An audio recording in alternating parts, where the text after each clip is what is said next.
Bravo, is that what you said? If you work hard enough, you can cut hair in a Four Seasons resort. Good for you, sir. If you can handle the taste, all the power to you. What is that? Is that a White Claw? Growl. The white girl drink, getting all fucking almost liquored up. I'm gonna have a couple White Claws, get some good breath, go outside, show a titty off. That'll be fantastic. Do you live in, what's that, buddy? I can hear you guys. Do you guys know I can hear you? What happened? Quit having a team meeting while I'm right fucking here. This guy's son of a bitch just came out here and just mocked us. I think he's got a pimple in between his eyes. Yes, I do. I'm dealing with that. You. 54 years old and Jesus gave me one of these motherfuckers. I'm like, bam, I'm back to high school. Can't even see, cross-eyed half the day because it's right between my eyes. What the Yes. Hit 3 cars on the way here because of fucking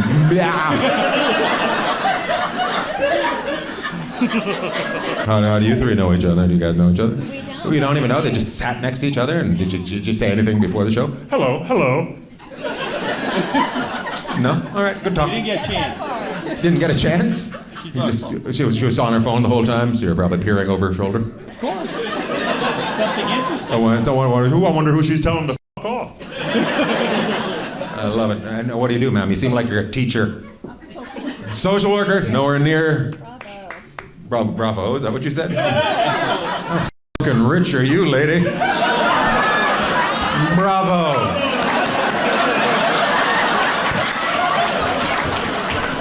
Fantastic, that was fucking fantastic. Bravo! Honey, give me a couple 50s to throw at her. Go there and save the children, take the children. What do you do, ma'am? You just probably look at your stocks. Well, I do. I manage other people's money. You manage other people's money? Yeah. Well, congratulations. Do you manage... Bravo! Oh my God. You guys didn't even clap for the social worker. I manage other people's money. Oh, you.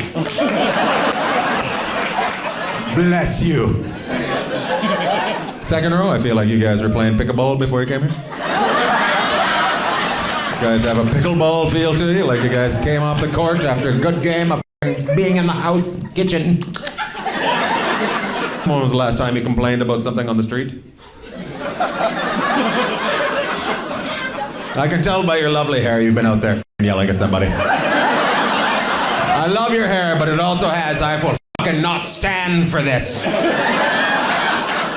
I'm a vixen in bed, but I'm gonna keep this fucking area nice on the streets. That's my profession. What, yeah, that's your profession? I'm a hairdresser. Oh, you're a hairdresser. All right. Not everybody bravoed. Bravo! Oh, not everybody clapped. A lot of people think you're overpaid. And Buzz cut me. Oh, I got a midget that does mine. Couldn't get the middle. Anyways. Just got up to a certain point and couldn't get right over top. Good for you. Where do you work? Supercuts? Or what's the other one? Cuts. There's another Cuts. 9. Floyd's 99s. Wayne Gretzky's 99s. Ma'am, when you go to work, what does it say on the door? When you go to work to cut the hair, do you walk in the front door? I feel like it's in the basement. I feel like your husband made you some... What's that? I'm in a Four Seasons resort. She's in a Four Seasons resort. Bravo! Bravo! You tell that to the children next time you go into a house. If you work hard enough, you can cut hair in a Four Seasons resort. And complain about what's going on in your cul-de-sac all at the same time. That's how you know you're rich, when the street does not go out. People have to turn around and leave. Those are the richest people ever. Oh yeah, keep it coming, keep it coming. Now turn around, motherfucker, and get out of here. You're not just gonna drive by and look at me. You're gonna get the f*** out of here. That guy's got 2 girls as well, sir. Congratulations. What's that? Facebook Marketplace is not where you get bitches. It's where you get lawn furniture. Ma'am, he just called you a piece of lawn furniture. Have you ever been on Facebook Marketplace? You met a guy this morning on Facebook Marketplace? Did you send you a message back? Is it still available?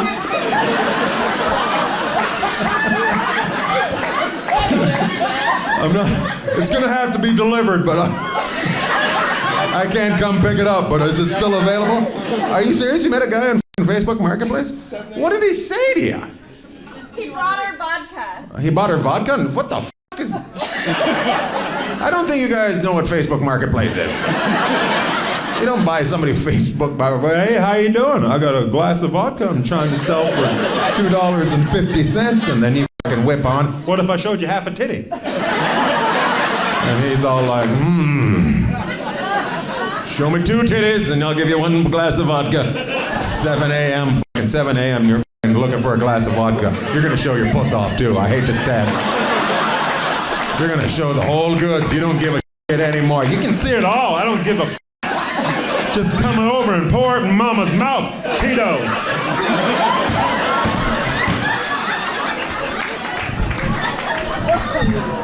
Thank you for nodding, ma'am. That made the joke well. That made the joke, and I knew it was working well when you did this.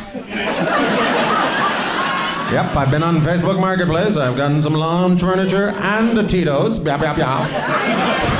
I've showed off my bush on the old battle, boodle, daddle, daddle, doo. Bravo! How did you meet your husband, ma'am? Tell this lady that's looking for love and Facebook Marketplace how to meet a man. You gotta go down to the pool in the 4 Seasons.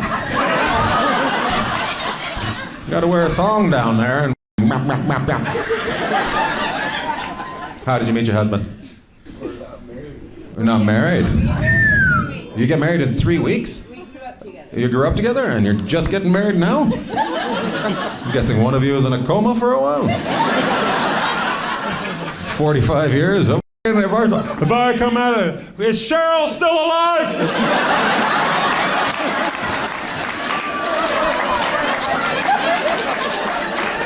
Well, she is. What's she doing? She cutting hair down at the 4 Seasons.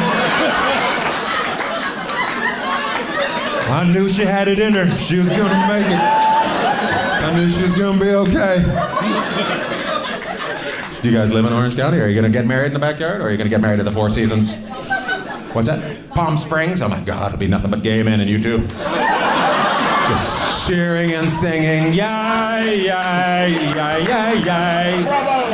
Bravo! Bravo! Good for you, sir. If you can handle the taste, all the power to you. Oh, look at that guy. He's got 2 women as well.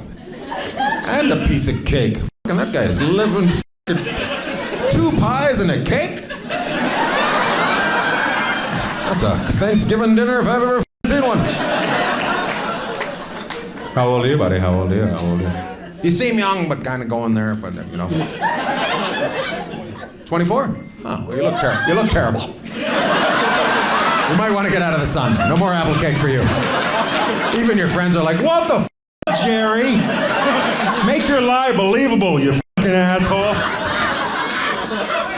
I love it, buddy. How old is he, ma'am? That seems like he's your husband. 44. 44! Double, cuatros, golly. 44. And are you married to him, or is it just a pool boy that comes over and takes you to comedy shows? Hey girls, you all want to get in the back of a Toyota Tacoma and go to a comedy show? It's a Ranger. Fucking nice, bro. You're fucking hilarious. You remind me of my brother-in-law. You're hilarious. You'd like him. He owns a clam and oyster farm. He's wonderful. Not like that. Not in the States? Is that what you said? In America? That was the most Orange County response ever. My brother-in-law owns clam and oyster farm. In America? I don't need those immigrants taking my clams and oysters.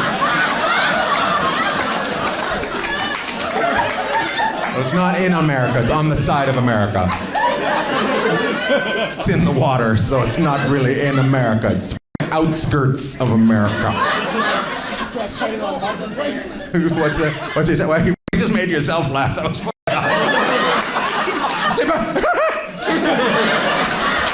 Oh my God, I love this crowd. We should build a village.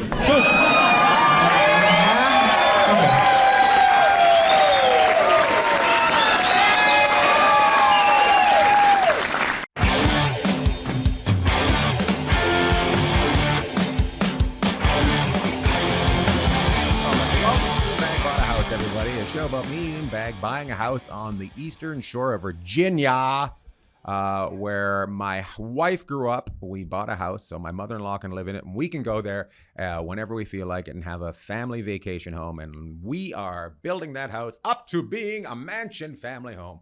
And I know nothing about housing. And if you tune in every week, you will learn that I do know nothing about housing and how to build things and contract and purchasing things and hiring people. You've seen me buy doors that don't fit. You've seen me buy windows that are not right. Casement is what I need, not the other kind.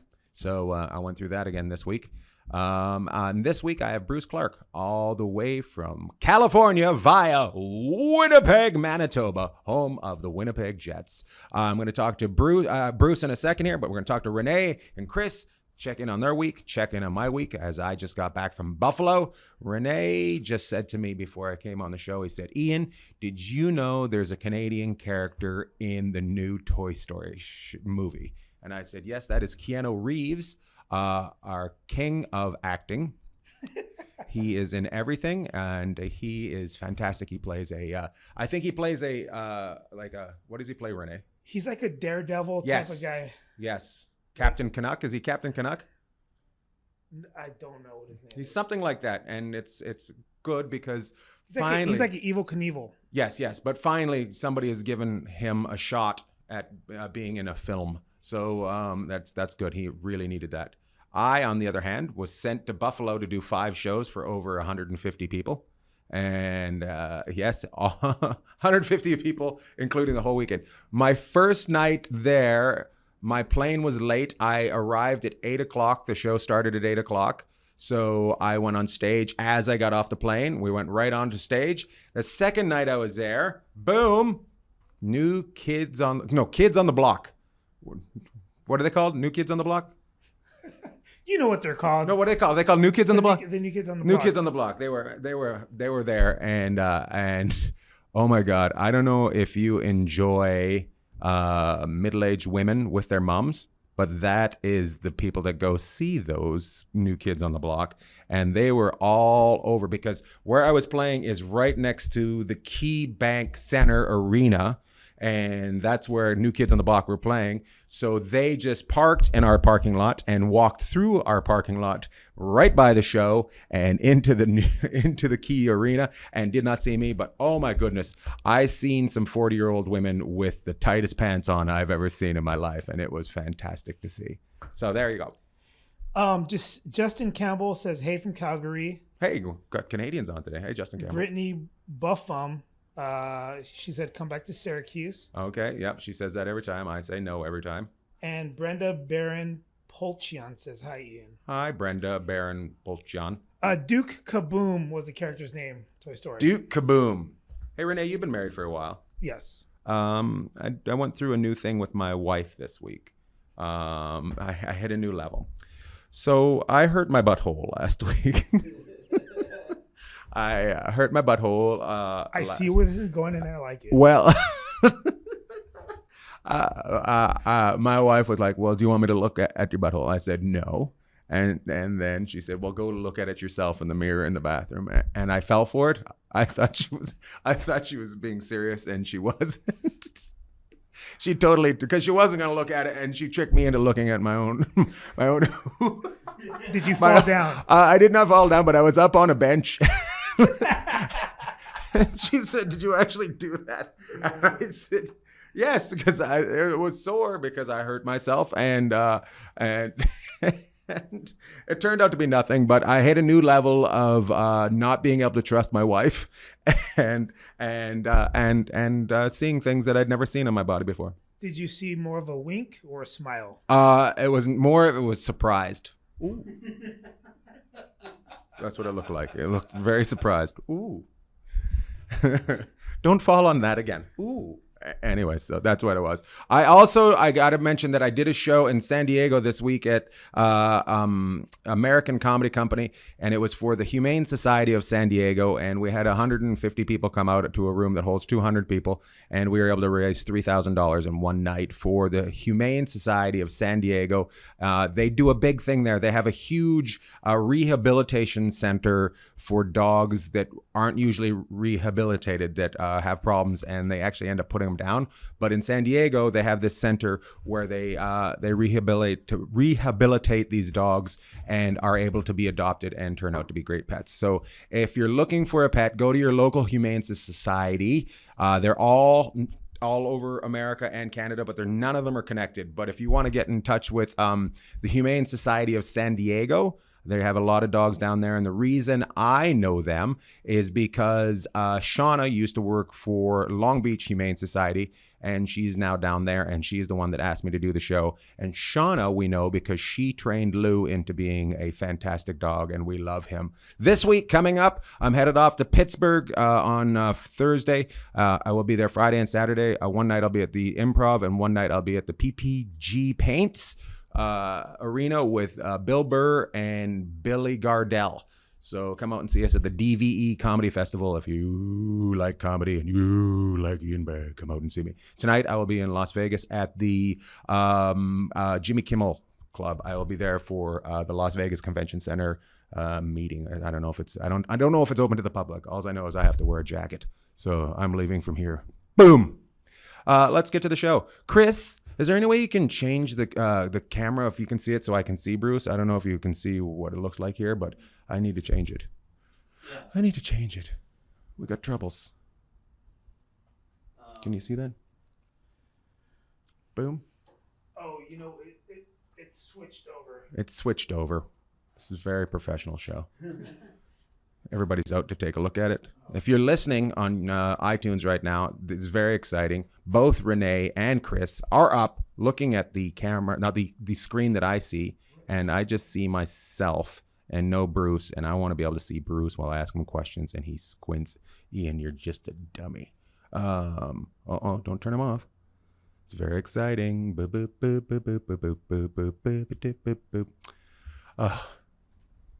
I had a guy yell at me this week too, by the way. I love this one. This is my favorite thing that happened to me this week. I was crossing the street and I wasn't walking fast enough for him. And he said, "Come on, bitch tits, get out of the way." Made me laugh so hard. I lost my shit. So are we going to ever see Bruce? Is this a deal, or should I start talking to him right now? We've run into technical problems. I can hear you, Bruce. Can they hear Bruce? Yes, we can hear Everybody can hear Bruce. Bruce Clark, welcome to the show. Stand up. I've known Bruce probably since I started, maybe a year or two after I started. I think you were living in Toronto at the time when I met you. Would that be right? No way.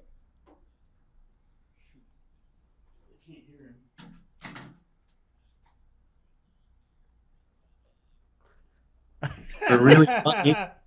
And I said, wow. I said to you after, I said, wow, I said, how long you doing? Oh, it's like my first time. I said, really? And I said, that's great. And, you obviously took off and you're very talented. So, yeah, I remember that. Do you not remember that? Maybe not. I don't remember that. That's so sweet. First Do you know time I tried was Yucks down in, right? Yeah. We're down at the Plaza Nations. Yep. You know why what I remember about that first night? I remember who else was there. Craig Campbell was there. Yeah.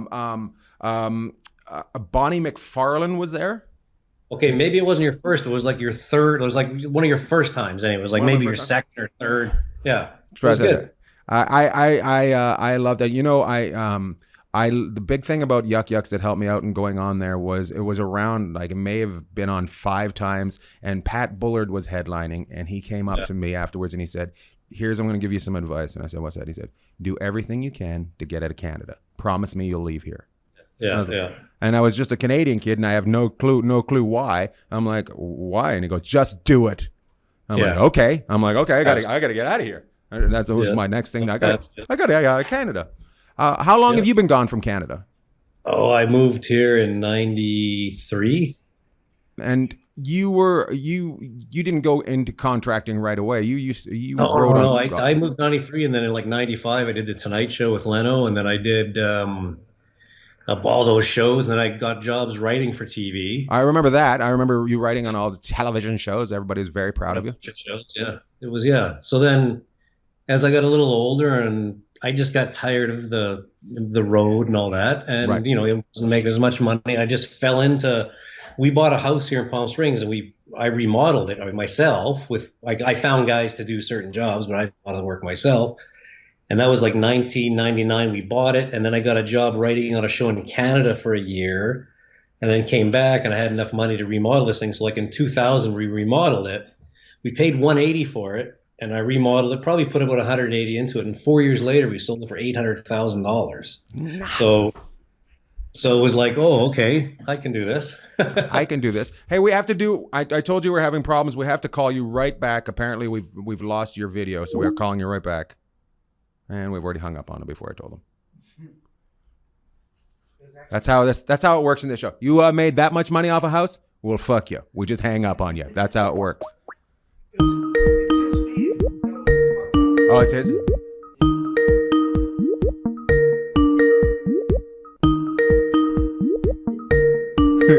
Can they hear this, or is it just silent? We're calling Bruce. We're calling Bruce. We're calling Bruce. Hello, Bruce. Yeah. We're back. Okay, we lost you there. Now, Yes, so we got to we got to the point where you sold the house for $800,000, and that's why we hung up on you. We don't like people making that kind of profit on this kind of show. Because you're Canadian. Yeah. You think it's some kind of capitalist endeavor that's How dare you? Canadians. How dare you? Did you share it with everybody else? No. So anyway, and then I was still doing stand up, and then I actually I was the head writer on the Caroline Ray show in New York.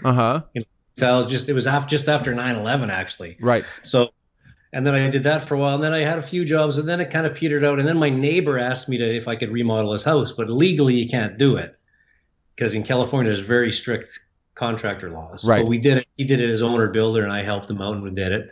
And then eventually we bought a couple other houses and flipped them, and then I got my contractor's license, and then I built a $2.5 million house last year that's for sale. And I'm building another one for a client, and it just sort of snowballed. I'm Canadian. I'm from the prairie, so I have that work ethic. Right. And I was also taught to do it right and don't screw people over. So if you're honest and you do a good job and you show up, you can get a lot of work. That's great. Did you fall in love with it right away, or did you already have that passion for construction from growing up in the prairies? Well, my mother tells me that my father always shook his head and thought that kid's an idiot. He'll never be able to do anything. Because I didn't want to, like my dad was a sheet metal worker for the railway. We were working class. And then on the weekends, he would go hang gutters, which we call eavestrough up there, right, and install furnaces, anything metal. And he would make me and my brother, when we were like 6, go help him. Right. So we like 6 years old, he'd like go crawl into the house and pull that wire here, and So that's how we kind of learned. But when I got a little older, I didn't really, I had more of an artistic side. I didn't really want to do that. Right. So my parents thought I was a goner. But then when I started doing it, it's a creative thing too. So I really enjoy the process from start to finish. That's one of the biggest things that I've learned about buying this house. It is a creative process, and it makes your mind work in a similar way when you're coming up with ideas for stuff. So I think that's the reason that made me fall in love with this as I bought this house, because before I bought the house, I didn't appreciate it. But now learning how to change things and make your idea become reality is much like stand-up to me. Yes, and then problem solving too is like when you're on stage, as you know, and it's not going well, you got to shift gears. Right. It's tantamount to, like right now I'm remodeling this guy's house. I'm putting a huge roof over his patio and an outdoor kitchen. Well, we opened it all up, and it was like there was a lot of stuff we had to change from the plans because it didn't fit, and there was existing things. So it's just at first you panic because you think, oh no, Right. but then you go, okay, I got to figure this out. We got to problem solve. So yeah, it's all creative, and even the artistic side of it, the finishes, the tiles and the colors and the countertops and all that. Mm-hmm. I think I have pretty good taste, but I always have a designer or somebody help with those choices, Right. because I don't want to. It's a lot of work. I don't want to be bothered with that. But yeah, and it's. My wife has the final say on everything, and she has that talent. But I have that talent where I kind of direct things and make my cartoon mind. I show her my cartoon mind, and then we can bring it back to reality. What is your expertise exactly? Like, I know you're a general contractor, but is there something that really stands out to you? Well, I sort of, because it's Palm Springs, I've done a lot of mid-century and contemporary type homes, Mm-hmm. flat roofs and sleek lines and things like that. So that's what I like to work on. But right now I'm doing a Spanish house, but my skill set in this is organizing people. Like, it'd be like a producer in television, Right. knowing which actor goes well with this part. Like, I have 6 of my own employees, and then I have a whole bunch of subs that I tap into. Mm-hmm. So you have to know who works well with certain people, what their skill sets are, because my electrician is also a really great landscaper, and my plumber can do demo, and my other guy can do, they have different skill sets. So you can, as the GC, you have to be able to apply that to every job, and that makes it go smoother and faster, and it's more cost effective. That's great. When you walk into somebody's house, do you notice problems right away? Do you and if you do notice problems right away, do you say anything, or do you have to bite your tongue? Like, what kind of problems? Say like, you walked into my house and you noticed that my floors were a little bit uneven. Would you mention it to me right away? Well, of course, yeah. I'd say, hey, look, are you going to address this? Because you don't have to, but like, I remodeled my brother's house in Los Angeles a few years ago, and they had and their floor really swayed, but to fix it would have cost a lot of money. We just figured out how to put the new flooring down and make it a little better. But yeah, I would say something. Yeah, you would say something. So I was curious. And have you ever had as much like when you have a friend write a script and they ask you to read my script, and then you give them notes? Sometimes they don't appreciate those notes. Have you had somebody ask you to look at their house and not enjoyed what you've said about it? Well, one of my friends in Chicago who's a designer too. His line is always, "Well, you must like it." Oh, that's funny. But no, I'm just honest, and most people appreciate you when you're honest. I think, and I've never come across, most of the people I encounter are people that are doing pretty major renovations. Mm-hmm. So, but these two, and Palm Springs is like 90% gay men. I'm like one of the only straight guys around, but they must love that. You must like it. I love it. So I have these 2 clients. And most of them become pretty friendly, and they'll call me and say, "Hey, do you know a guy that can do this?" And I'll just give them information. I don't need to charge them more money as a contractor. But there's 2 guys and he was showing me all the things that he wanted to do. And I said, Ken, I said, I don't think these things kind of go together. I was trying to explain to him, and he wanted to put glitter in the grout for the tile. And I said, really, on the whole thing? He said, well, not the whole thing, just the little backsplash. I said, okay. I said, I know you're gay, but you're not that gay.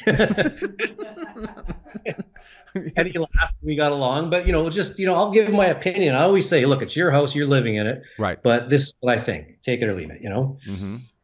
As far as finishes go, construction-wise, it has to be done a certain way. It has to be built to the codes and standards and all that. So you can't get away with, if the guy says, let's put a smaller header so I can put a bigger door in, well, you can't. You just can't. Right. So, I know you have a house still in the Winnipeg area. Yes. Is there codes that you notice that are different from Canada to California? California, yeah, it's crazy here. So because of the earthquakes, all the structural, for instance, I'm putting a roof over right now on this patio area that's going to become an outdoor kitchen for these guys. Mm-hmm. So there's two steel posts, and they're buried in a footing. And believe it or not, the footing is 4 feet wide by 4 feet wide by 5 feet deep, full of concrete. Oh, man. There's like 5 yards of concrete in these 2 footings, and that's all for shear strength. So the posts stay, stiff. Yes. Yeah. So yeah, they're totally different. California codes are totally different. If you were to do that in Winnipeg, what would you be able to? How would you be able to get away with it? Maybe just about a foot by foot. Yeah, it would be like, well, Winnipeg, you have to get below the frost line, but it would nowhere near. First of all, it wouldn't be steel. Right. It wouldn't be a steel post, to be a wood post, and there'd be a little hold down, but that's it. Yeah, no, it's crazy. It's very expensive. As far as insulation up there compared to down here, is it a different code coming to insulate something? The only difference is you don't use vapor barrier here, so because there's no hot and cold meeting and creating condensation. So, but they have a thing in California called a Title 24, and that's all your energy codes. So everything that goes in the house, the insulation, the kind of doors and windows, the kind of furnace you have, the kind of air conditioner, all that goes in. They do a calculation to make sure it meets a certain standard. But yeah, because of the heat here, you need to have good insulation because it's 110, 115 degrees in the summer. You have to. Okay. Cool. Yep. I am going to ask you a couple questions about my house. Right now, sure. I am looking at two jobs. I'm looking at getting the floor done. We're putting in some sort of wood type flooring. What would be your go-to place for wood flooring purchasing to go pick a style and a material? I mean, if you're going to pick, you don't have to buy it there, but I think there's a flooring, there's a national chain of wood flooring.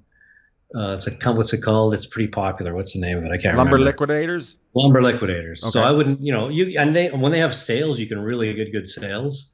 But you can check their products out because they have a vast array. But I would check out a local, if there's a local store that you can work with and get a price from them, because Lumber Liquidators is you're not going to get the same service.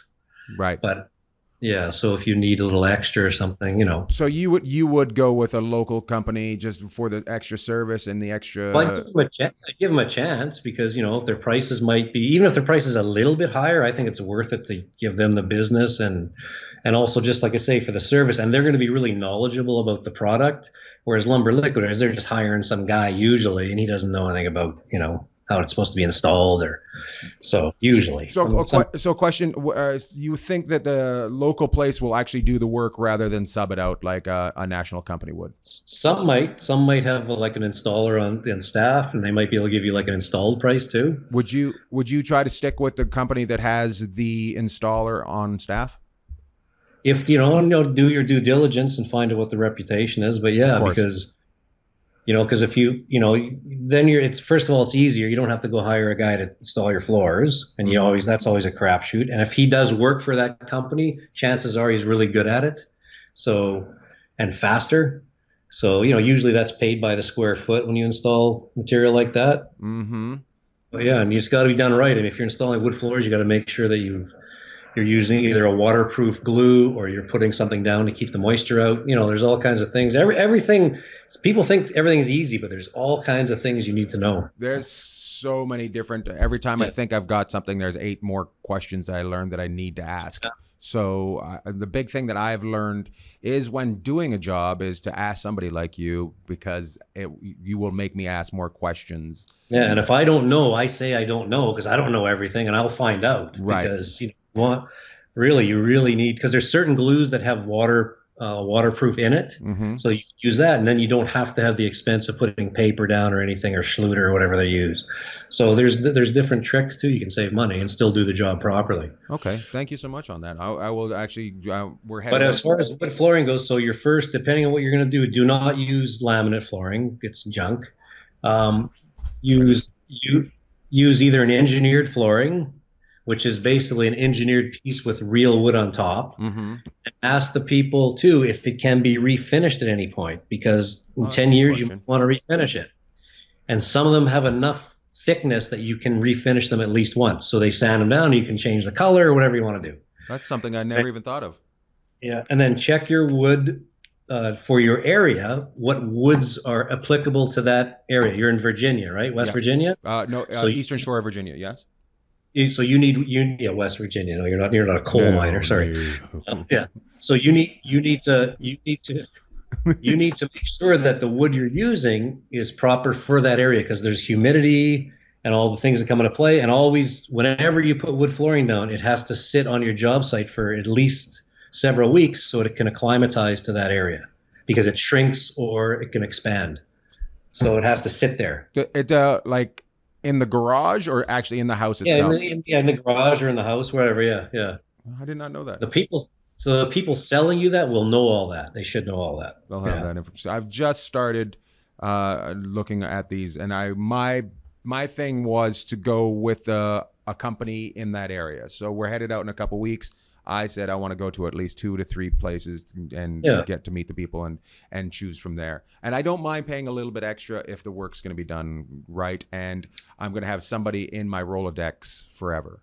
Yeah, and usually the rule of thumb is the cheapest guy you'd never want to use, because there's a reason he's cheap. And I mean, I'm not the cheapest. I'm maybe not the most expensive here, but it's done right. And if there's a problem, I come back and I fix it. That's a big thing. I think that's a great thing you just said, that I don't think we've ever said on this show, the cheapest is not the way to go. Never. I've had lots of calls from people that, and the problem with the cheapest is a lot of times you'll start the job and the guy will disappear on you, or he'll get some money. And, you got to make sure you do your, get references, make sure that people tell you, usually the best way to find a contractor is find somebody who's had a lot of work done. And if he really likes the person, you're probably in pretty good shape. Check out when you see somebody, say, who did that work for you? Yeah. And ask the people, was he good? Was he timely? Does he show up when there's a problem? Those are great questions. We're also putting in a fence. Would you go? I was thinking, and this maybe you might change my mind here. I was thinking of just going to Lowe's and working with them, but I have to put. No, you're already shaking your head. I haven't even told you what kind of fence. Never hire from Lowe's. No, because what they do is they just sub it out, then they take a piece, so you're paying extra. So find a really good fence guy that builds fences and, hire him. That's what I would do, or her. I have to put in a certain cast iron fence is the problem. It's because it's in a area that you have to match the other ones. So yes, there must be people that do it, find out from your neighbors who did theirs, or, that's what I would do. If you were, question for you, and I know you haven't seen the property, how many gates would you put in a fence? In it's a half-acre lot. Right. Would you put in a couple big areas where you can open up where a truck can drive through if you have work done? Would you? Unless you're thinking you need to get a truck in there, but I'd have a gate on each side of the house for sure, and make sure the gate's 4 feet wide, because at 3 feet sometimes you can't get things through. 4 feet's much better. At least that's minimum. But if you're thinking of having an RV or something, then you got to rethink it. Right. Yeah. The reason behind it was I was thinking in a year or two I'd like to put in a pool, so I didn't know but I'm guessing they'd probably. So a pool, it's easier. Like we dig them by hand sometimes here. It's a little more expensive, but it's much easier. You can get a bobcat in there and dig the hole. I don't know what kind of pools they build there. Do they build gunite pools with? Yes. Like they steel and So yeah. Renee's got a question from the internet for you. Sure. Andy Gunnin responded with no Lowe's with 3 exclamation marks. No. So somebody bought something from Lowe's and had it installed. That's what that means. Yes, no Lowe's. What Lowe's does is they hire local guys, and then they'll, like, if you're at Lowe's and you need a door hung, they'll send the guy, and he probably knows what he's doing, but it's better to find because then what happens if something goes wrong? Now you got to call Lowe's. They're going to call you back. It's like, it doesn't work. Also, if you hire somebody, the extra money you're saying, and also you're probably not getting the best, right? You're looking to try to get the best. It's really talented. In my experience, the guys that work for Lowe's and Home Depot, usually when there's really a lull in construction, they get some decent people because they're looking for work. Like they'll actually have electricians working in their electrical department, but it just depends who, I pay the guy that hangs my doors, he charges me $50 an hour. Right. So the guy at Lowe's, they're probably paying him $20 an hour. Well, who's going to work for 20 or 50, right? I mean, you got to, right? Right. So you got to make your choices smart. If you don't know how it's supposed to be done, that's when you're really vulnerable. So you don't, like when the guy hangs his door, if you're watching him, if you don't know how a door is supposed to be hung, he could do the worst job and you just wouldn't know. Right. So it's one of the things that's why you need to hire people that really know what they're doing. Well, that's my biggest problem when I have somebody do something. Sometimes they'll just say things to me, and because they know that I don't know what I'm talking about, I'll just agree with them. I'm like, yeah. So they can completely lie to you. That's why I'm trying to learn all this stuff so I can, I do it right now. In our California place, I need to change some electrical outlets, and I wish to hell I could do it myself, but I know I can't. Electrical is very easy. I mean, that's one of the things that a homeowner can do, actually, if you know. Missing these fingers from electricity. Yeah, no, you just turn the breaker off. It's simple. There's usually just a black wire and a white wire and a green wire if it's a newer house. It's very simple, but it's I'm not going to explain how it works because it might take time. But electrical is something that's easy that you can do yourself. Do you think if I watch something on the internet like a YouTube video, I could change a couple of electrical outlets? Yes, easily. All right, we're gonna have you. We're gonna make sure you turn the breaker off. Make sure I turn the breaker off. I'm gonna have you back in a couple of weeks and a month, and I'm gonna have change those electrical things myself, and I will have a review from my wife on how they work. Breaker off, and also buy a really cheap little tester that tells you if there's power or not. They're like $6, and then you put it in the box. For sure, there's no power. Then you can go to town. Just make sure the whites are with the whites and the blacks are with the whites. It's like a segregated America. That's what you. But the electoral thing, you saying nothing reminds me of that scene in Mr. Mum where Martin Mull comes in and he's dating the Michael Keaton's ex-wife, and he's like renovating the house, and he goes, "Oh, what are you doing? Oh, you're doing some electro. What do you got? 220?" And Michael Keaton says, "Yeah, 220, 221, whatever it takes." So, yes, well, that's exactly me right there. Renee, do we have another question from the internet before we're going to let Bruce go? I'm trying to figure out what it means. It says, Joseph Gasparian. Mm-hmm. Is there laws in California for when and how much you pay contractors as the job goes on? Yes. Okay. There's the answer. So there's not a law that says you can only charge so much, but there's a law that says when you sign the contract, you're only allowed to take 10% or $1,000, whichever is the most, and then after that, it's basically you're on your own. So that's the only law that governs payments and money. But the California State Licensing Board, which is the governing body of contractors, they have a pretty intense investigation team. So if someone really burns you, or you feel that you're being not looked after as you're supposed to be, you can call them. They'll do an investigation. But as far as how much, no, you can, if you go tell a guy it's $10,000 and it really is a $500 job, it's buyer beware still, Mm-hmm. Okay.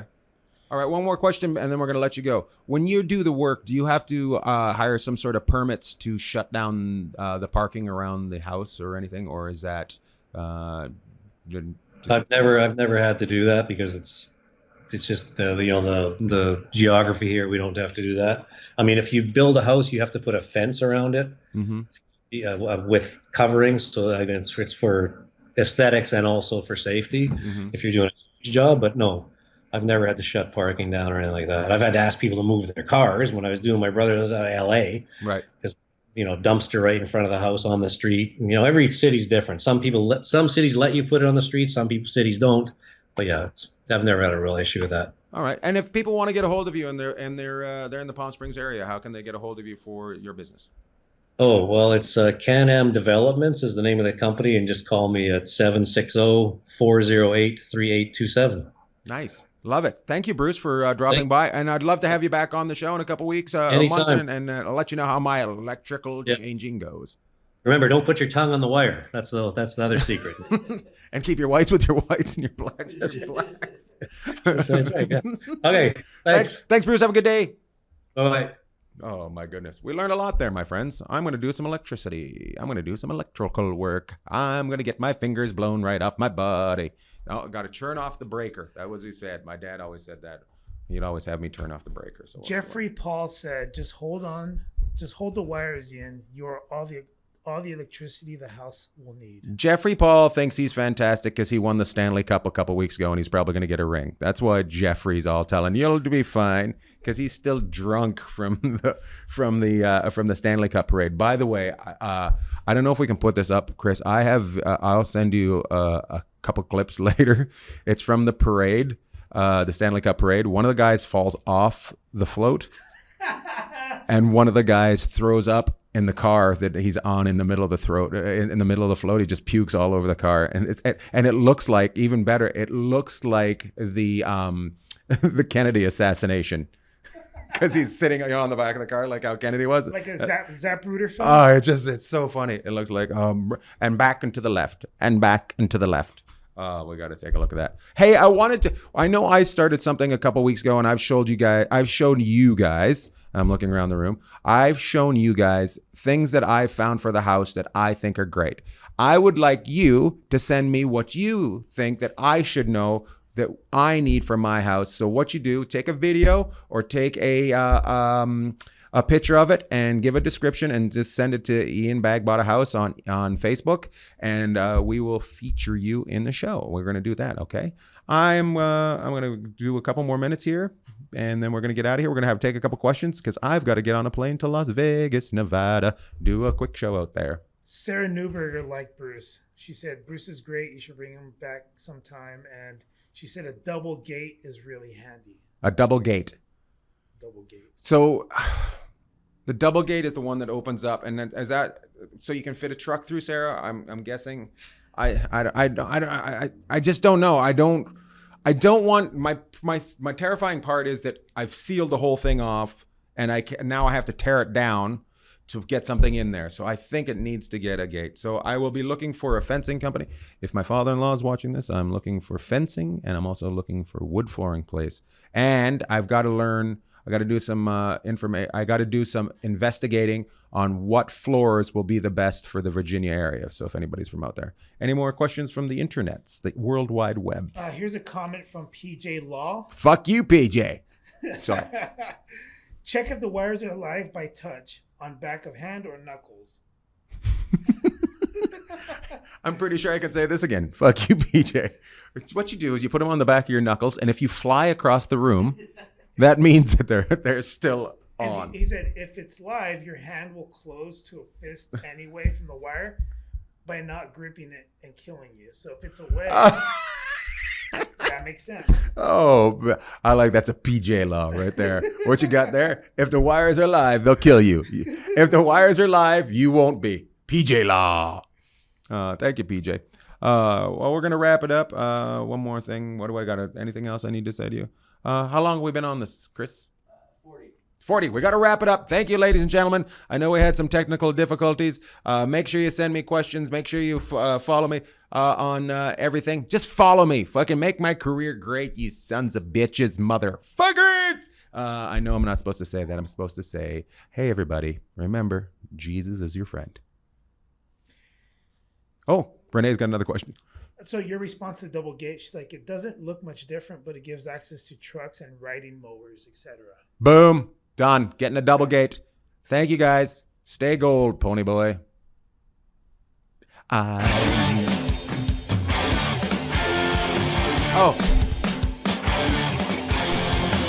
Kearns. Listen to Todd Kearns music, and also Ray Johnston. You can keep playing that. I'm just saying that over top of that. So just take me out. Just wanted to let them know where they can get the music. Ray Johnston at the beginning. Todd Kearns.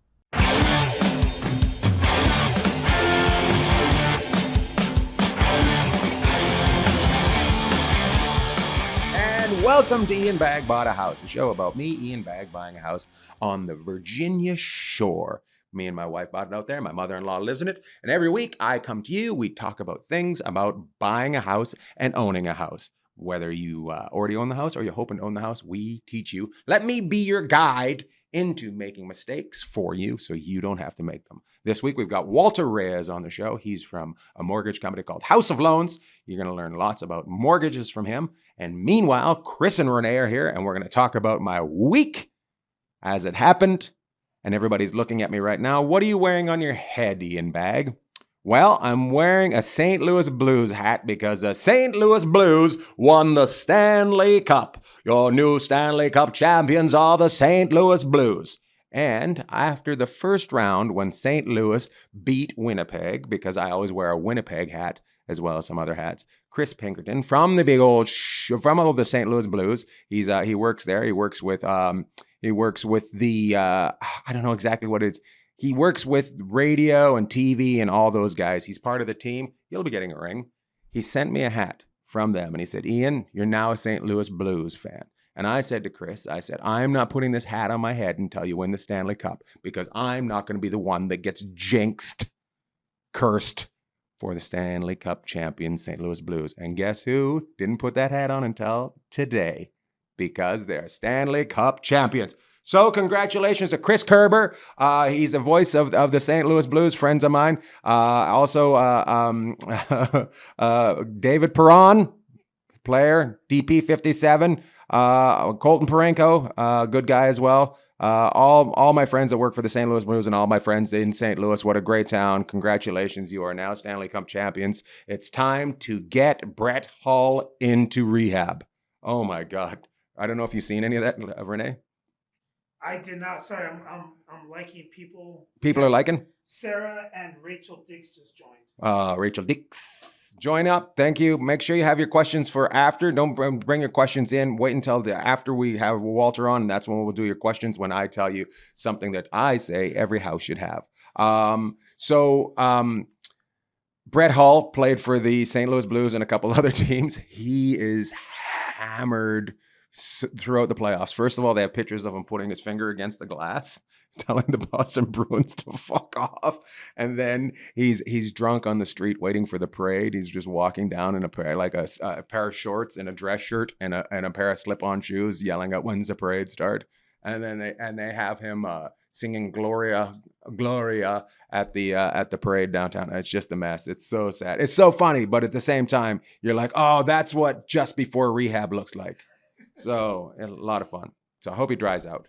And guess who else won? The Raptors. The Raptors. That's right. I don't give a shit about basketball, but I enjoy it when Canadians get a bunch of people from different countries to come to Canada and win the championship. It was one of the best days to be a Canadian ever. We are now champions of America. I can't wait until the Toronto Raptors go to the White House to tell. Do they get to go to the White House? I don't know. That's a good question. That would be great. He'd flip out. This is why we need a wall. We need a wall. The Canadians are coming down here with their Americans and Europeans and winning the championships. And somebody got shot. Oh, somebody got shot in Canada. 4 people got shot. That's right. Because it would only because of exchange. It would only been 2 people, but because it was in Canada, it was 4. Only with 2 bullets. So not a lot of people know that. Canadians are very orderly. They lined up and were shot. They were shot in a succession. Yeah, it was weird. It was just suddenly there was a shooting in Canada. Did the term 2 birds with 1 stone come from Canada? Yes, it did. And also it was 2 ducks with 1 stone. That's how we started up there because we don't have birds. We have ducks. We got a lot of ducks. Get your ducks in a row. John Preston Monaghan said that the Raptors should not be allowed to go. Oh, that's because he's a racist. And we're kind of joking and we're kind of not. Oh, yes. JP. I was in Omaha this week. World Series of college baseball was going on. And it was pretty exciting. All the teams were there. My shows still did fairly well. Sometimes when a big thing like that's going on in town, it can affect your numbers, but people still showed up. So I want to thank the people of Omaha for coming out and having a good time with me. We had such a good time. There was a guy there that played college football, and he won the Heisman. His name, Crouch. He played for the University of Nebraska at some point within the last 15 years, and he was sitting up front. He now sells playground equipment. And I harassed him the whole time I was on stage, and everybody's like gasping because I guess he's a local hero. And I'm like, you sell playground equipment? Did you even go to school? He's their Al Bundy. He's their Al Bundy. Yeah. He's their Al Bundy. And he had a good time, but I was laying into him. But at the end of the day, can you imagine winning the Heisman Trophy? Like any sort of trophy like that? What's the rest of life like if you don't play in the NFL? OJ won one. Oh, that's right. You can murder after that. John. Did they take his trophy back? No, I think Reggie Bush is the only one. He gave his back. I thought Goldman ended up getting it in a lawsuit or something. Oh, they won it in a lawsuit? Yeah. Well, that's worth a trade for a son. John Preston said that they could go see Wimpy Man Trudeau. Wimpy Man Trudeau. Oh, nice. Wimpy Man Trudeau. You mean gorgeous Johnny Trudeau? That's right. I don't even Justin Trudeau. My friends in Canada are losing their shit right now because they've introduced. He wants people to use box water, not bottled water. And Canadians are, you can't do that. It comes in bottles. It doesn't come in boxes. What the fuck are you talking about? It's really funny. And people are just filling up boxes with water and like, is this how you want us to do it? And they're just drugging it. It's really funny. That's like the fucking paper straws. Do you hate paper straws? Why? 10 minutes in, it falls apart. How long does it take you to drink a soda, you pansy? How long do you have lunch for? How homophobic are you that you that you can't suck on a straw real quick and get it done? Lunch is roughly 20, 30 minutes. Well, that shit falls apart through the middle of the Get 2 straws. Now you're being wasteful. No, you're not. They dissolve. Bring back plastic. No. It kills the tortoises. Then what about the plastic cups at Do you know why? Starbucks? Do you know why? Do you know why straws kill tortoises? Why? Because they do cocaine. And all of a sudden you got really fast tortoises. Screws up the environment. Oh my goodness. I need to talk about one thing. So Sunday, how much time am I in? We are at. Oh my goodness! You're 8 minutes in. 8 minutes in. Okay, I got. So we're gonna we'll go to Walter in about 3 to 5 minutes. Okay. So Sunday night, I went to the gym and some guy like parked beside me and pushed. He had his car over the line and so I was trapped inside the parking spot. Do you know what I'm talking about? Yeah. So I had to crawl through my door or open my door and get a dent on my door because it was that close and slide in. So I had to crawl through. And when I pulled out, I took a picture of the car and I was annoyed. So I Googled the TCP number on it. Do you know what I'm talking about? No. It's the cab drivers, like they get numbers and they put it on their. Like the medallion in New York. So I Googled it and a company came up. So I put it on Instagram and I gave them the old fuck off on that. And they responded with, that's not our company. That's not our car. And we apologize. And if it was us, we would, but you should watch your language before you call somebody out. And I said, I apologize for motherfucking you. and then all of a sudden they're like, why do you keep contacting us? So then I Googled it again and another company came up. So I motherfucked them and then like, that's not us. So I ended up having to call the company and then it was just some random dude that drives, like I guess he owns one car, right? So I just gave up and I just left those other 2 companies on my Instagram and I said, I apologize to you guys, but these people are fucking dicks and you can get a hold of them. Tell people. Here's my deal with cars. If it's too big to park, it's too big for you to drive. Okay? If you can't park it, you can't drive it. That's fucking the rules right there. It drives me insane. Okay? When you pull into a parking spot and if you get out and you look over and your car's across the line, get in, straighten it back out so the person can, and I'm not talking about if there's nobody around you and you take an extra line. I'm talking if you pull in and somebody's beside you and you park over the line on their fucking car, you get back in the car and you straighten it up, you piece of shit. This is why I agree with Lyft and Uber because it isn't that difficult of a goddamn job to pick somebody up and drive them someplace. So some guy some mom that's just killing time in between their kid going to fucking school and has the afternoon off can fucking drive an Uber in the afternoon. You don't have to be fucking specially trained for it because this guy can't even park a fucking Yukon. Anyways, what I'm trying to say is love each other. Eric Eugene Crouch, 2001 Heisman Trophy winner. Oh, I thought you were talking about the guy that was driving the car. I thought you were able to Google him that instant. Yeah. Nice guy. Really nice guy. Bought some t-shirts. I'm wearing the Mini Pearl t-shirts. Love it. Good for them. We'll come back to some things. Now every week we talk about to a new expert. This week I said, hey, who out there deals in mortgages? And actually a stand-up that I know, Walter Reyes, got back to me and said, Ian, I'd love to be on your show and talk about the old mortgages. So Walter, welcome to the show and thanks for coming on. First of all, you don't look when I think of a mortgage officer or a bank mortgage person, I don't think of a guy wearing a brimmed hat and a big beard. So that's cool. First of all. I don't like to go with the flow in that regard. I wore suits for too long. They don't mean anything. As a matter of fact, to me, I kind of see them as a little red flag now. Right. Because this business is kind of sharky. Right. You got these sharks training other sharks to go out there and just look really nice. And a lot of people see the suit and tie, see the fancy car, and they just see, oh, this guy must know what the hell he's doing. To me, and a lot of times, if you see, and it's in stand-up, I will explain this as well. If you see the fancy car, you see somebody with the fancy house, you wonder how much money they're making off you.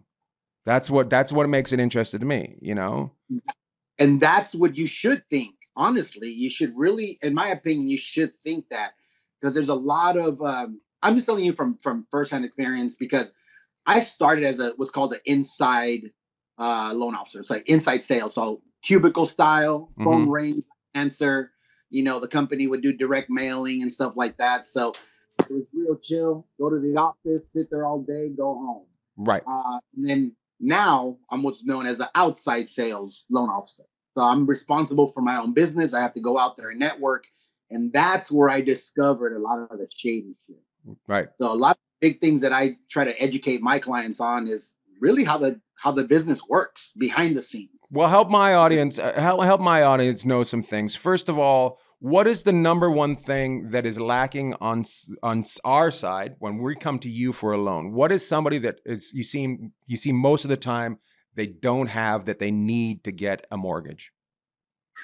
Well, the first thing a job is, if we start, you're talking about documentation wise or just knowledge? Well, knowledge and documentation. Like somebody shows up in your office and they don't have it, and you see it time and time again in your life, and then they have to go get it, and you have to meet up again. What is that thing? All the pages of your federal tax returns, not just the first page.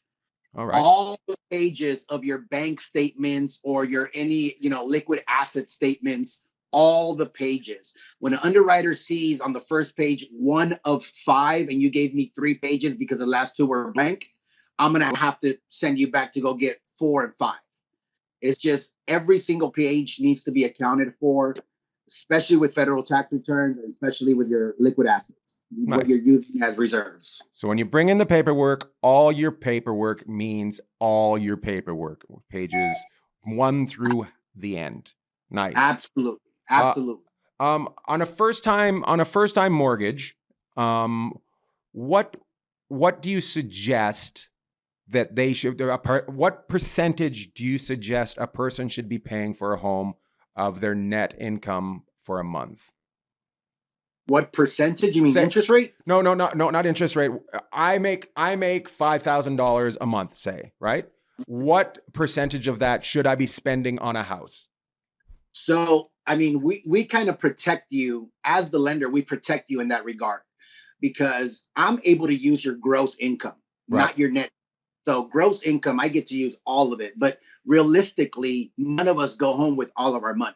Right. Uncle Sam takes a chunk of it. So our investors set limits. For example, an FHA, government insured loan, has a maximum of 55% debt to income ratio. That means that 55% of that gross income is the max allowed when you add up all your monthly debt, car payments, credit cards, and it's only things that appear on your credit. So cell phone bills aren't going to appear on there. Utility bills aren't going to appear on your credit. So just the minimum payments that appear on your credit, along with the new proposed mortgage payment, all that combined cannot exceed 55% of your gross income. Conventional loans, the max is 45% of your monthly gross income. Okay, nice. Now, you brought up something. You said a federally insured mortgage is what you said. That Yes. protects you guys, right? That protects the investor. Okay. It protects the investor. These programs, such as FHA, for example, have looser guidelines. needs. You know, a 580 FICO score probably won't get you a Best Buy credit card. It'll Right. get you a house. You know, it'll get you a house. Hold on, back up. And- It won't get you a Best Buy credit card, but it can get you a house. Absolutely. 580 FICO score. And actually, we have the ability to even go lower than that, as long as what's called the desktop underwriter system approves it. We use a software, like I said, DU, and we run the whole loan scenario through that system. And if that system gives us a thumbs up, we're good. You know, if it gets us approved eligible, we're good. Why is there it? are cases where you could even have a FICO score lower than 580. Why is it that a person with a higher credit score gets a lower interest rate and a person with a lower credit score gets a higher interest rate? Everything is risk-based. Right. So everything is risk. That's why your credit affects your interest rate, because, and it's, you know, I like to compare it like it's mafia style, really.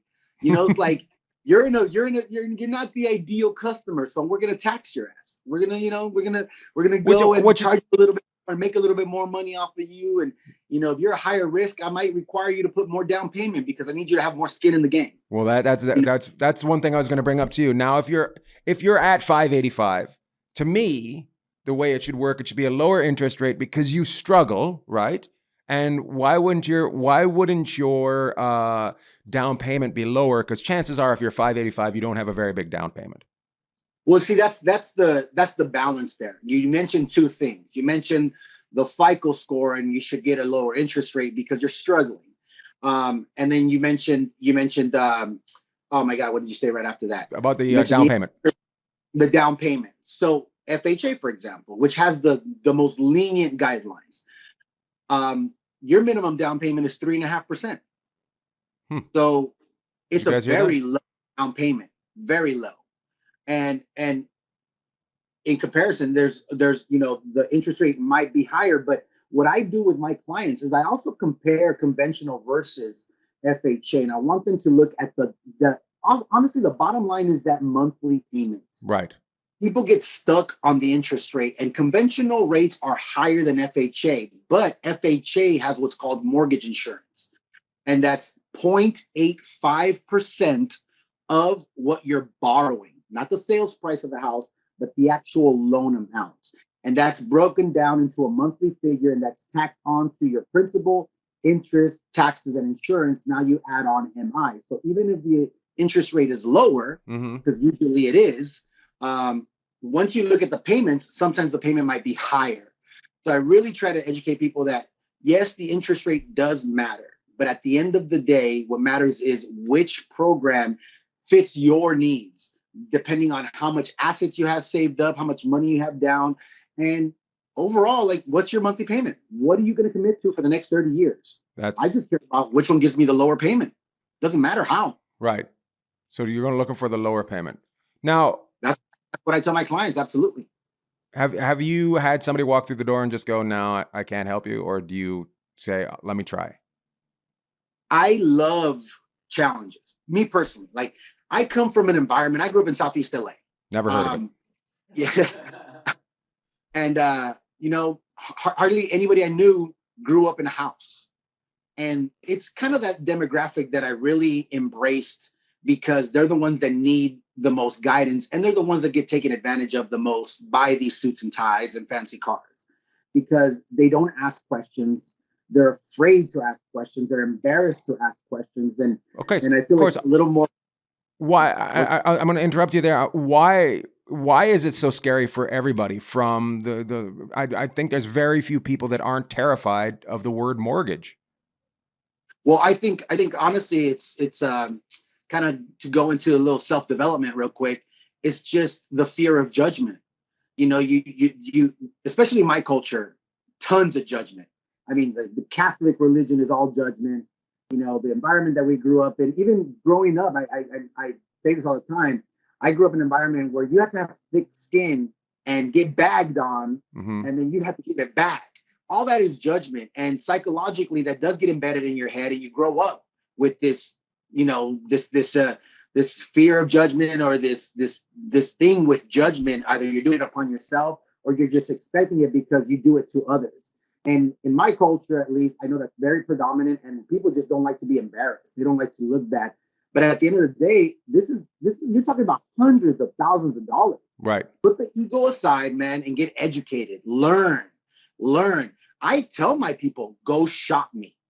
Go at least get another option, because one of the great things that happened during the market crash is that some laws changed and they protected the consumer. And one of the big ones is your ability to have your credit ran 2 or 3 times within a 7 to 14 day window, so that you can shop around, so that you can see who's going to give you the better deal without getting dinged for it. Right. Back in the day, they'd scare you. They tell you like, oh, don't let anybody run it, because then your credit's going to go down 20 points and you're not going to qualify anymore. Right. Which was, it was kind of true sometimes. They were kind of true, but at the same time, they were fearing you into going with them immediately. Absolutely. So question for you. Question for you personally. This isn't personally. I don't know why it's just that person. How far are you allowed to lend? Are you allowed to lend right across America, or are you only allowed to lend in the Los Angeles area? So there was one time that I held a total of 6 licenses. So each state requires a license. So you have your NMLS, which is your national. So that allows you now to go get individual licenses with individual states. So at one time, like I said, I was licensed for 6 states. Now I'm only licensed in California. It just wasn't worth it for you to be licensed. Say somebody came to you and said, I want to borrow in New York and I'd like to go through you. Would you get the license for New York? Is it even worth it? Or would you try to find a business partner? I would find a business partner and probably, just depending on the situation, just kind of hand it over. Really, I can't do it. I don't want to do it, but I would love to take the opportunity to find a quality lender. So I do at least take that time to vet someone that's licensed in New York or whatever state they're trying to purchase in, because one of the main things that I focus on is kind of teaching people on how to avoid sharks. Right. I'm telling you, man, an eighth of a percent can cost you thousands of dollars more over the life of the loan. Right. So depending on whether you're dealing with a retail lender versus a wholesale lender, that might make a difference. It just depends on how they conduct their business. See, where I work, House of Loans, we are, we kind of coined a different term where we call ourselves a super broker. And what I love about it personally is that I have wholesale rates direct to consumer. Now I have a standard because of how I conduct my business and because how I do my business. I demand compensation, reasonable compensation, anywhere from 1 to 1.5% of the loan amount. A real estate agent makes usually about 2.5 to 3% on the sales price of the property, but the buyer doesn't pay that. The seller of the property pays that commission, but the buyer pays my commission. Right. And I only make money on my commission. And there's 2 ways that you can pay me. You can pay me through origination, or you could pay me through the interest rate. And that's the part that I like to educate people on, is that the interest rate is something that you should really ask questions about.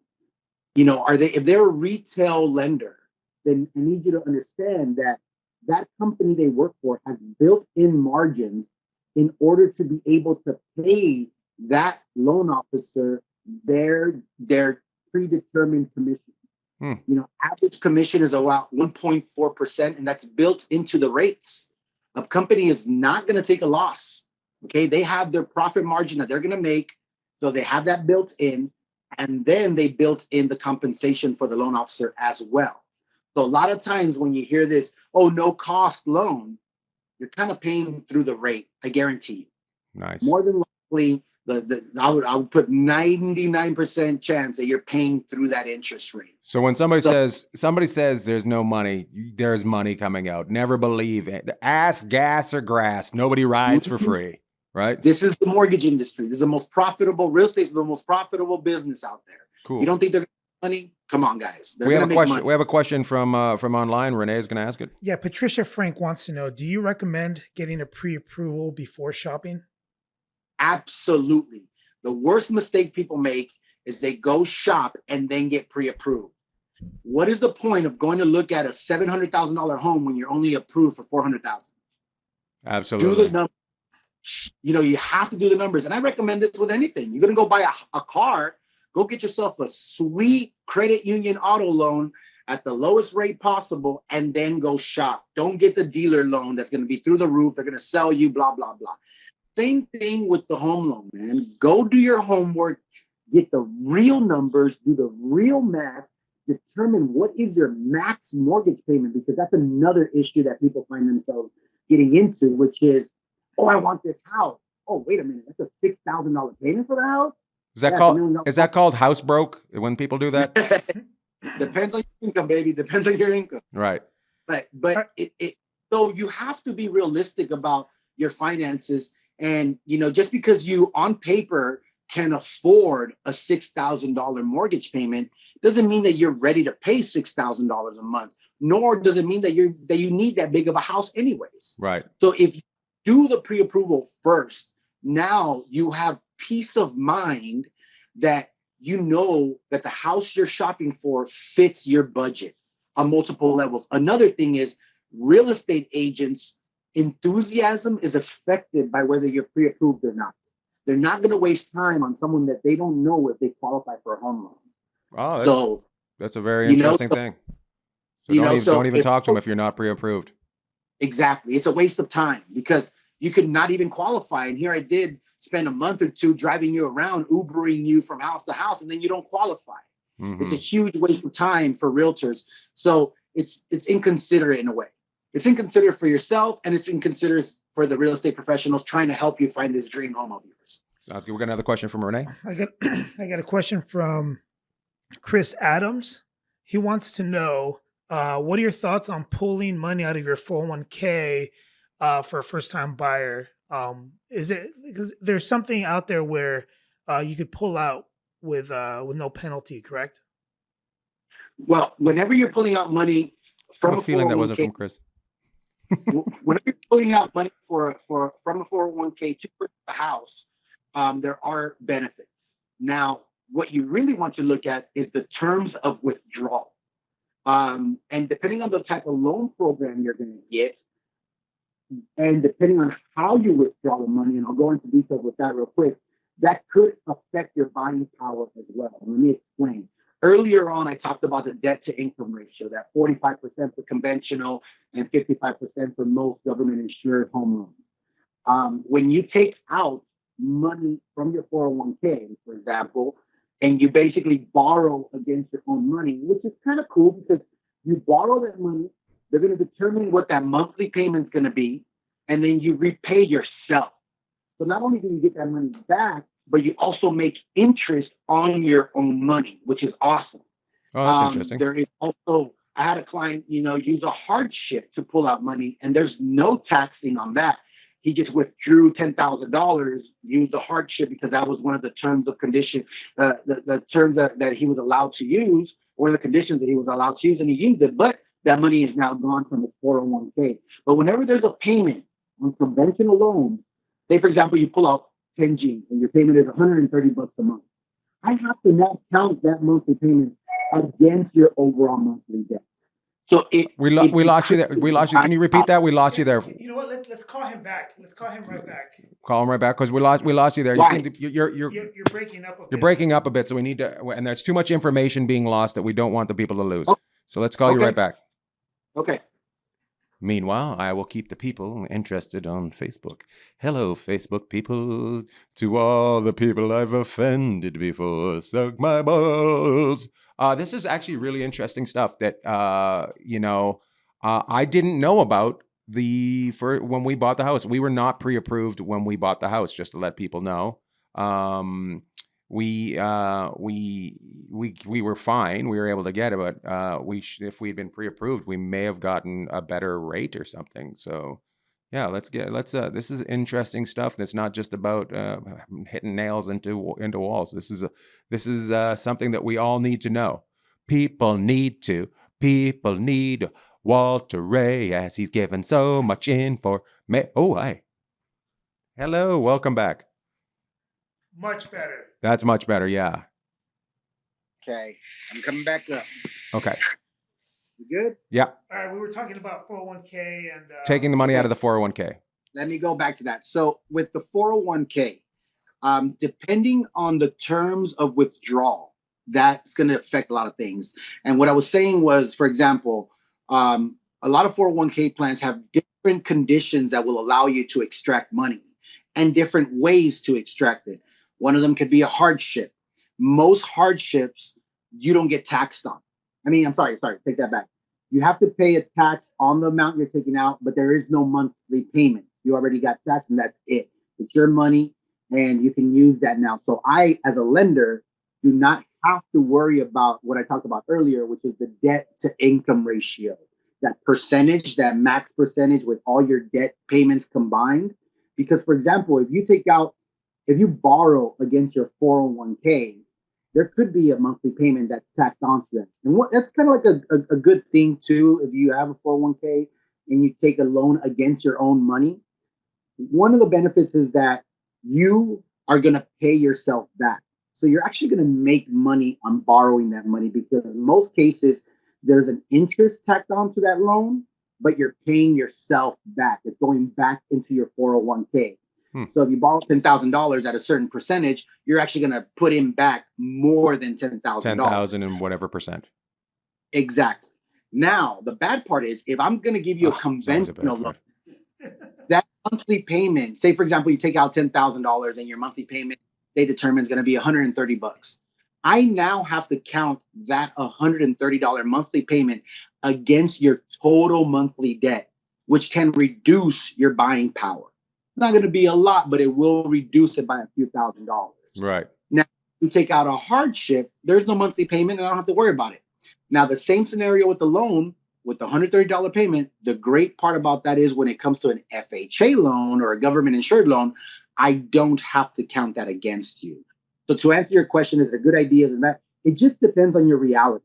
If you need to go in there and get money because you're $8,000 short, or you're $10,000 short, which we will determine in the beginning, another great reason to get pre-approved, because we take a look at your assets and see how much you're going to be short approximately. So we can give you an idea, hey, Ian, you have, $15,000 in the bank. Based on the numbers we're running, it looks like you're still going to need anywhere from another $7,000 to $10,000, because we're looking at a total of about 25 or 26,000. Now you're like, okay, let me go check with my 401k. I need $10,000. Let me see what the terms of withdrawal are. Let me see what my options are. And now you come back to us and tell me, okay, I'm going to take a loan and it's going to be this monthly payment. And then I'll be able to work that in and let you know how that affects our buying power. But it's just reality. If you need the money and it's there, absolutely good. Okay. Chris, we've got another one from Renee. Now, is there a difference as a first-time buyer? Is there any different programs for pulling out on the 401k, or is it the same across the board? Just even though I think me personally, I've been doing this, by the way, since 2003. So you look no great. Rookie. I've been doing it for a long time. And I've done processing, account managing, as well as being a lender. It's a loan officer. And the first time home buyer thing, the benefits are very minimal. Most of the time, the benefits lie with your city, because there's grants available. But it takes work to go do your homework on the city that you want to go be a part of. A lot of cities have incentives that can help you out with that, with getting a little money as a bonus. Like, we'll help you out with this much, just don't move or sell for 5 years. And if you reach that time frame, we'll forgive the loan and welcome to Los Alamitos or welcome to Seal Beach or whatever. Yeah, that's my neighborhoods. So the first time home buyer thing, a down payment assistance is one of the benefits. It's just very minimal, to be very honest with you. Very minimal, the benefits of a first time home buyer. The loan programs are pretty much the same. But one of the benefits, for example, is having access to, say, an FHA loan, where you can have, very low down payment, horrible credit score, high debt to income, and you can still qualify because FHA can only be used as a primary residence, but you don't have to be a first-time home buyer. So it's kind of sold as one. Like, say I own a property right now, but I have a conventional loan. I could buy my next one, and as long as I'm going to live in it as my primary residence, I can use FHA. So the benefits for first-time homebuyer, I just think it's like more of a sales play, like a sales thing. It's just a catchy verbiage. It's bait. It's clickbait. So because for the most part, there's really not a huge amount of benefits. I like it. Walter, we've learned a lot today. Our show's only about 35 minutes. We would like you to come back at some point and talk again. Would you be interested in doing that? Absolutely, man. I'd love to be the house lender. The house lender. People can go to houseofloans.com to get a hold of you. They go there. And if you guys have any questions, I give out my number. It's 949-303-9444. And my email is walter@walterlens, Lends. Ian had a little problem with that earlier. I thought it was lens. I thought he also did. I thought he did glasses as well. Yeah, it's short for lending, of course. So walter@walterlens.com. And I'd love to help you out. And I'd also let you guys know that one of the things that I do different is I don't work alone as a lender. I have another loan officer that works with me. I took inventory of my strengths. And even though I've done processing, I've done account managing, my strength is what I'm doing right now, which is educating. Okay. I love to sit down with people and educate people, but I do not like to do the grunt work. Luckily, my boy Rick Cruz loves doing the grunt work. He's like that nerd that loves calculating the numbers and going through all the documents. And, he's the engineer. Right. And we also together have a loan concierge. One of the things that I hate hearing from clients is once they've been approved and once they find their house, everybody disappears. The communication dies down. I got them. I'm moving on to the next one. And now the processor, which may or may not be good at communicating, is now in charge for dealing with most of the communication. And I feel that's a huge disservice. I don't need to hold your hand along the way, but I'd like to be there in case you feel the need to. Awesome. And having like 3 people on it at all times, it really does make a huge difference. And just, human error is always there. It's present. So to have 3 brains on every single deal, it does minimize errors and, hangups and all that stuff. So it really does benefit. Love it. Well, I'm pretty sure there's somebody in this room that might be contacting you. I'm not going to say his name is Ian or Chris, but his name is Renee. We'd love to have you back on and talk about some things some more, and maybe just maybe I will do to come in and fill out forms just to go through it and get pre-approved. Cool. Maybe just to do that, so we have it on the show. I'll come get pre-approved, and then maybe Ian Bagg goes house shopping. Maybe that's what we'll do the next. So thank you, Walter, and good luck with your stand-up as well. I know you're a great stand-up, but you're more passionate about this. I'm going to be honest with you. You love stand-up, but you're way more passionate about this. So thanks for coming by. I'm just more knowledgeable about this stand-up. I just wing that shit. Yeah. I just winged that shit. That guy described my career.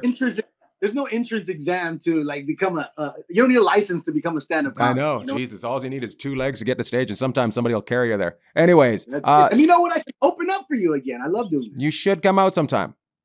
I will. I need a better percentage, though. I'm going to need a better percentage on a loan. Thank you, Walter. I'm going to teach you about interest rates. You okay? You're going to get... I think next time we should talk about just interest rates alone. I think you'll be mind blown on how that works. Well, I do. There's other things I want to talk to you about because we did talk about first getting a loan, but I also want to talk about when you should refinance and stuff like that. And so we will discuss more. Honestly, right now, if you have gotten a loan, if you're anywhere near 4.5 or higher, you should refinance right now. Right now, I'm in the high 3s. Mid to high 3s, lowest we've been in 24 months. So you're anywhere above that. It's just math, man. And I'll do the math for you. And I do real math. Say you have 25 years left and we refinance. Obviously, you're going to go back into a 30-year loan. So we have to take those 5 years you've paid into consideration and make sure that this is a win-win. Right. That's worth but some people it's tight and they just need a lower monthly payment, and it's worth starting over. Well, we'll discuss that again. I know we're getting into it. We'll discuss that again. Thank you, Walter. All right, guys. Have a great good day. House of Loans. Walter Lenz at walterlenz.com. Yeah. Awesome, guys.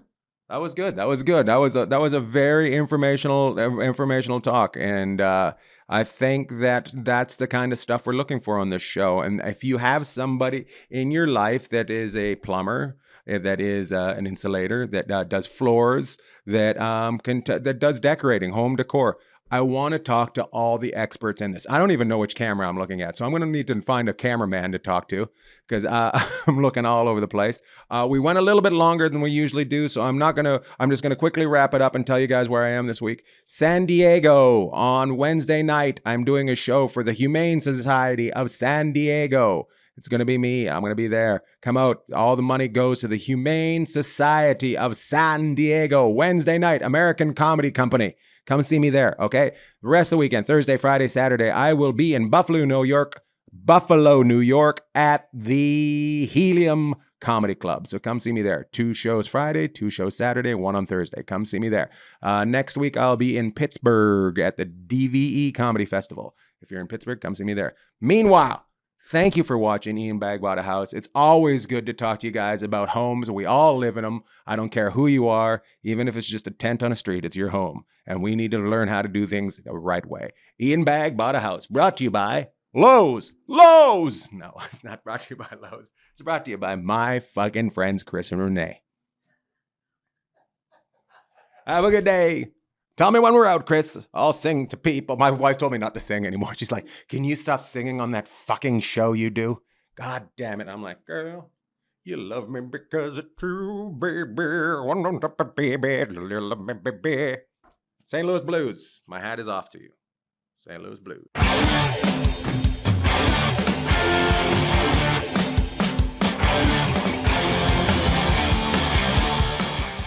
Before Ringo, there's a guy named Ian Bagg. But we had to fire him because he got all the bunks and the pads and the bones in the girls' pants and there was none left for us, you know. They fired me because I got all the puss. BJ's, too. Right. Good point. Mm-hmm.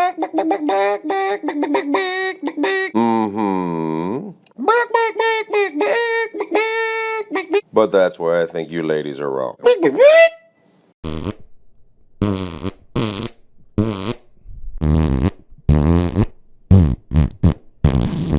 Ian Bagg, you are a delight to have on my show. Oh, Oprah. What's it like being Peter Pan? Well, I'm never gonna grow up. My best friend's a tiny little girl named Tinkerbell. I'm fighting pirates and alligators. That's nothing. When we were in Iraq, my helicopter was hit by an RPG. We landed safely, and I made repairs to it with hummus and olives given to me by the people that were excited to see me. Brian, you've made it. Welcome to Never Neverland.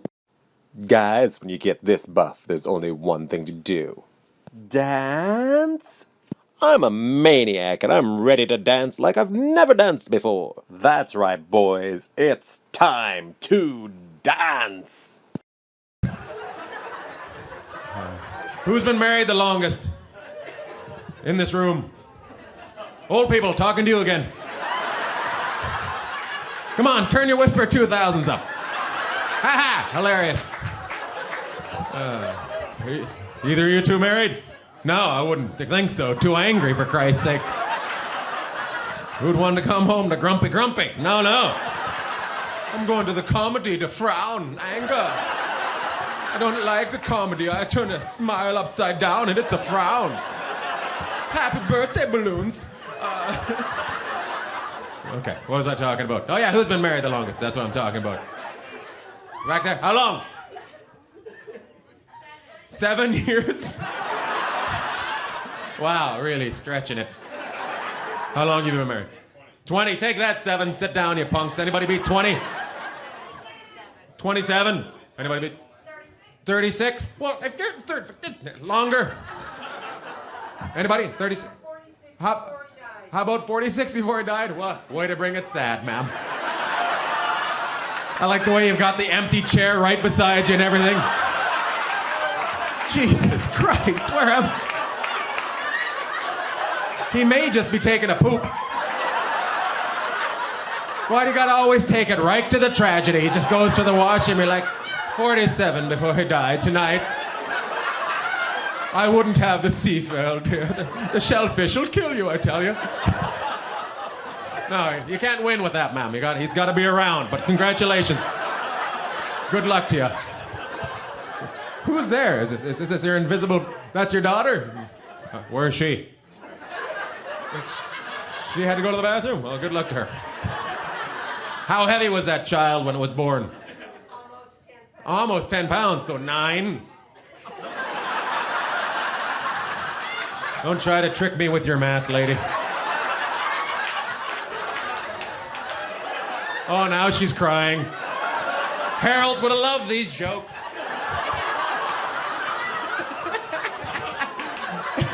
She was the smallest and she was 10 pounds? Holy crap. Who was the biggest? He was a little over 10 pounds? 10 and a half. Who are you? You like to round up and round down, don't you? You're that new thing from Bank of America. Oh, yes. We're saving you money and robbing you blind at the same time. It is awesome. It is awesome. Ooh, I've got the vapors.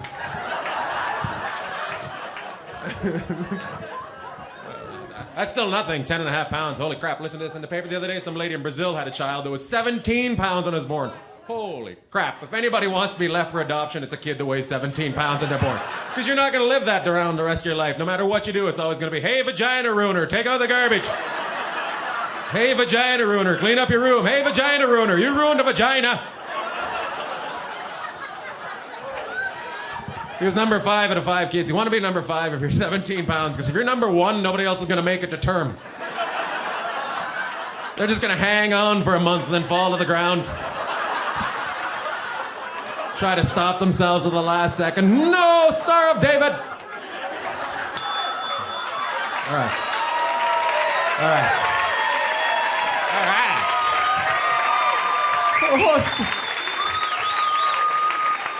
Welcome back, 9 pounds.